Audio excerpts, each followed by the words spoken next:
16 April Chittagong বিশ্ববিদ্যালয়ের পড়ুয়া 5 শিক্ষার্থী পানছড়ি রোডে কনফুল এলাকায় বিদ্যুৎ খেয়ে যাওয়ার সময় ইউপিডিএম কর্তৃক অপহরণের শিকার হয়।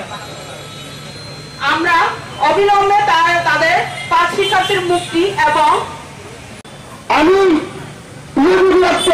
সরাসরি হুঁশিয়ার করতে চাই, অতিরিক্ত 5 শিক্ষার্থী সহ টমটম চালক যাদেরকে অপহরণ করা হয়েছে তাদের নিঃশর্ত মুক্তি দিন।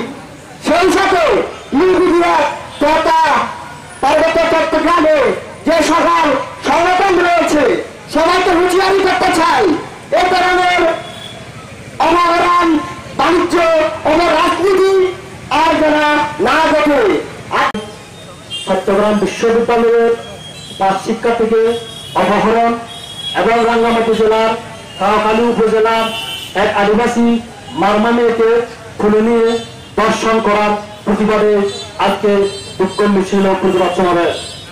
মেয়েকে যে দর্শন করা হয়েছে সে দর্শনকারীকে দ্রুত গ্রেপ্তার করে শাস্তি দেওয়া হোক এবং